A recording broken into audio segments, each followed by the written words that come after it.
Bonjour à tous et bienvenue pour ce nouveau tutoriel dans Magix Vidéo Deluxe. Alors aujourd'hui, je vais vous montrer comment on va créer une transition de présentation et n'est pas une transition de passage. Alors qu'est-ce que c'est qui fait la différence?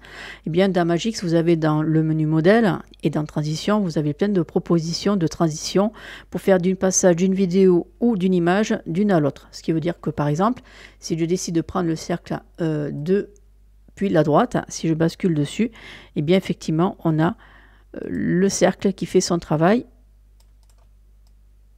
Donc voilà, on voit le passage, hop, très rapide, donc du passage d'une photo à une autre. Mais ça ne s'arrête pas. Et nous, ce qu'on va créer, c'est justement le fait que cette transition, qu'on puisse la sauvegarder et l'utiliser comme transition de présentation. Alors, transition de présentation, ça veut dire que, par exemple, si on regarde sur cet exemple, vous voyez que j'ai fait une apparition d'un titre, plus l'arrivée du masque qui fait son travail, donc de masque dynamique. Mais on reste sur une présentation. Pourquoi? Parce qu'on a le blanc qui cache l'arrière de la photo. Donc du coup, on peut mettre des écritures, un texte. Donc par exemple, bon là c'est un titre, mais on peut mettre du texte aussi. Voilà, donc là vous voyez, ça permet de créer quelque chose d'assez sympathique pour vos montages et de présentation d'intro. Comment on fait pour réaliser ce type de masque? C'est tout simplement avec le noir et le blanc et en créant des superpositions avec l'outil forme pour donner du dégradé de gris. Très bien, alors on va juste chercher dans couleur le noir et ensuite je vais basculer le blanc.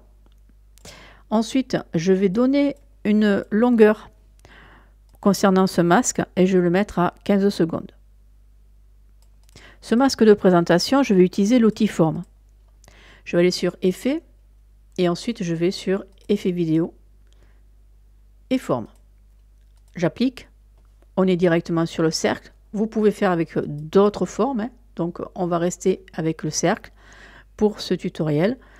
Je vais pouvoir agrandir un petit peu, pas des masses, mais on va agrandir un petit peu.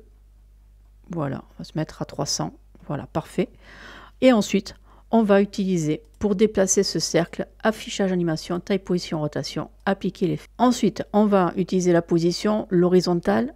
Vous pouvez rester en pic si vous le souhaitez, ou alors vous mettez en pourcentage. Alors j'ai remarqué qu'en passant en pourcentage, on décalait beaucoup plus vite quand on est avec la souris, par exemple, qu'avec le pixel, qui lui demande beaucoup plus de chiffres, donc du coup c'est plus long. Et regardez, vous voyez, c'est beaucoup moins fluide. Je reviens en pourcentage. Et là, si je mets à 50, effectivement, ça se met directement. Avec un cran, on est à 50. Bon, alors maintenant, on va regarder un petit peu. Qu'est-ce qu'on va faire? Ben oui, on va tout simplement faire dupliquer. Et on va le mettre ici en dessous. Et après, on repart sur affichage animation. Donc, on est toujours pareil. Et par contre, sur l'horizontale, on va aller à peu près à 40. Voilà, on va aller à 40 et ensuite on va sur effet vidéo, chrominance et on va baisser le niveau vidéo. Donc on va voir qu'il y a un dégradé de gris qui est en train de se créer. On va se mettre à 80%, voilà. Maintenant, je vais dupliquer ici et je vais le basculer en dessous. Et ensuite, on va repartir sur affichage animation, taille, position, rotation. Et là, je vais remettre pareil en pourcentage et là, je vais décaler l'effet. Résultat, on va pareil descendre l'effet vidéo pour la chrominance et on va baisser ce niveau vidéo. Donc on va le passer à 70. D'accord? Et par contre, ici, on va réajuster l'écart parce que je trouve que c'est trop prononcé. Alors je vais dans affichage animation, taille, position, rotation. Et à partir de là, je reviens en pourcentage et je vais réduire un petit peu. Voilà, je vais rester comme ça. Très bien. Maintenant que c'est fait, on n'a plus qu'à sauvegarder. C'est simple, pour sauvegarder, on va aller tout simplement sur Fichier, Exporter et en vidéo au format MPEG-4. Alors, vous avez une autre possibilité de sauvegarder qui est marquée Exportation en tant que transition. Alors, la différence, c'est que cette exportation, je vais vous montrer juste un exemple.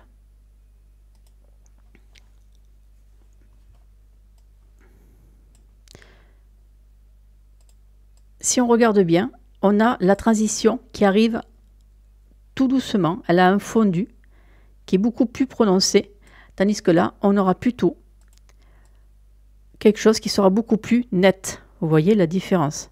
Donc ici, vous avez le fondu qui arrive comme une transition, d'accord? Donc on voit qu'il y a un niveau supplémentaire que par rapport à la vidéo qui, elle, n'a pas de niveau supplémentaire. Elle a gardé simplement, on n'a pas de filtre par-dessus noir qui permet de faire cette transition, on va dire.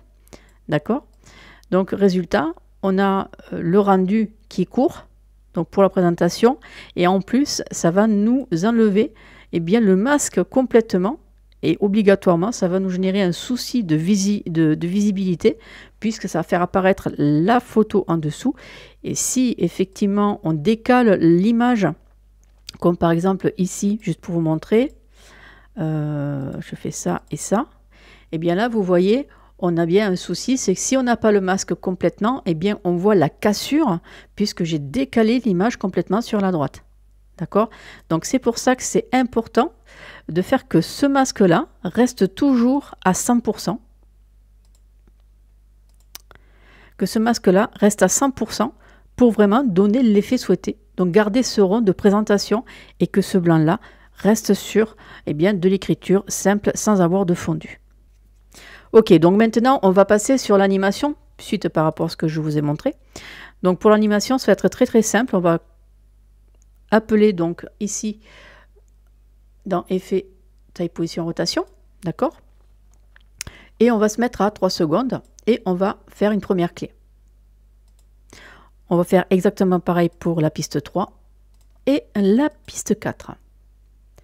On bascule au début et là, on va faire en sorte que justement, tout va plutôt vers la droite. Donc, qu'est-ce qui va se passer? Ici, je mets en pourcentage et je vais mettre à 100%. Et je vais mettre en interpolation Bézier. Et on fait la même chose pour les deux pistes suivantes. Pour créer l'animation de fin, je fais un copier-coller de chaque clé et je fais ceci pour toutes les pistes. Voilà, donc là, je viens de terminer. Donc, si je fais lecture, on a bien l'apparition. Et je vais ici, et là, on a bien le retour donc des 3 disques. Et bien maintenant on va enregistrer, donc fichier, exporter, et donc comme je vous ai expliqué, on va faire en vidéo.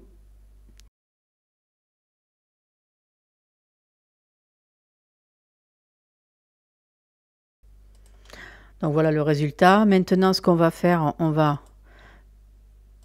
vais ouvrir un autre onglet comme ça, hop, importation. Je vais choisir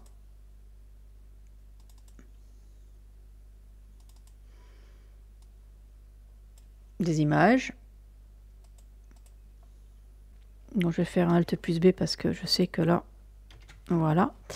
Alors maintenant on va chercher dans transition personnage, je vais chercher mon rond dynamique, donc ici. Et donc comme j'expliquais tout à l'heure, c'est que ce rond dynamique, il a un point de départ. Voilà, donc l'image, hop, je vais faire ici. Ici, on a le temps qu'il faut. Ce qui veut dire que là, l'image, elle s'en va ici. Donc, on va réduire. Et là, dans ce laps de temps, on va dire que ici, on va pouvoir se dire, je vais couper à peu près à 4 secondes, ici.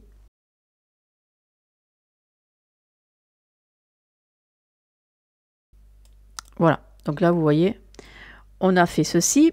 Résultat, on va pouvoir basculer ce masque-là avec la chrominance, donc dans Effet vidéo, chrominance, activer le masque noir et blanc.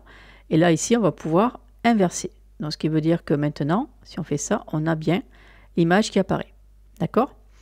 Résultat, ce qui va se passer, c'est qu'on va voir l'autre image qui va arriver aussi. Alors, cette image-là, vous pouvez constater qu'elle n'est pas centrée. C'est là d'où vient le fait d'utiliser l'affichage animation, taille, position, rotation, appliquer. Et là, avec l'horizontal, vous décalez l'image. Ça vous permet de recentrer le sujet que vous voulez mettre en avant dans ce rond de présentation. Pareil, ici, on voit que c'est complètement à l'écart, donc appliquer. Et là, vous refaites la même action. Et vous faites ceci pour toutes les photos.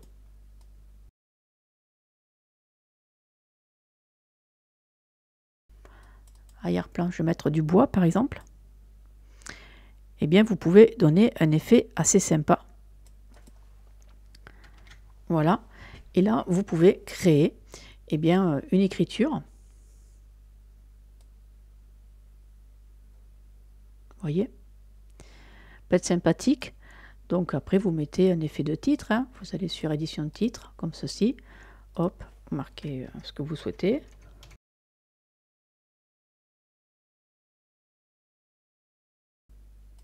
Voilà. Donc là, ici, eh bien, ce qu'on va faire, on va juste réduire à l'endroit.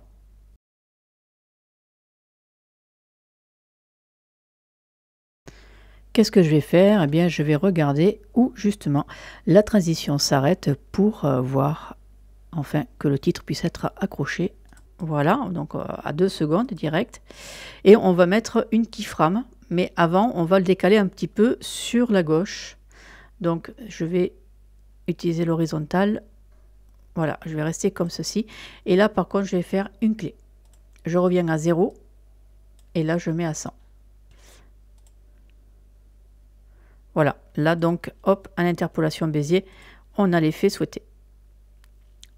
Parfait. Donc maintenant que c'est fait, eh bien tout simplement, on va pouvoir jouer avec les fondus.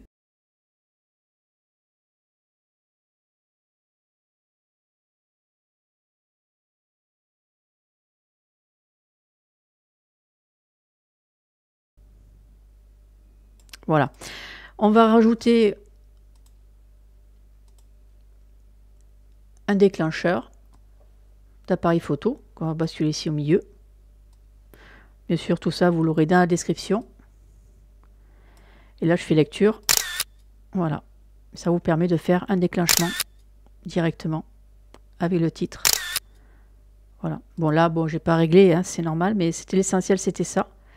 Après, vous n'avez plus qu'à recadrer au niveau eh bien, de chaque titre, hein, tout simplement. Hein. Vous faites avec taille, position, rotation et vous basculez ceci.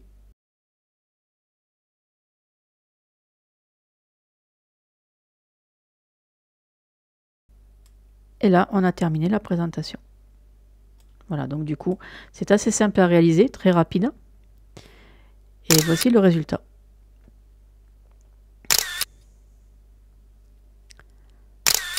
Voilà. Là, vous voyez le fond, mais si on l'enlève, eh bien regardez, on voit bien le résultat. Hein. On voit tout les décalages concernant sur les photos, obligatoirement. Et bien sûr, c'est pas très joli. Alors, on va chercher un autre fond, un tout nouveau fond qui sort de couleur violet. Voilà, hop.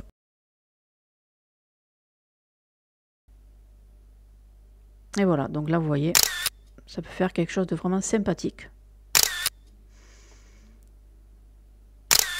Et voilà. Eh bien, ce tutoriel est terminé. J'espère qu'il vous aura plu. J'espère qu'il était aussi pour vous complet dans cette réalisation de cette intro. Donc maintenant, je vais vous souhaiter une bonne journée et puis un prochain tuto. Au revoir.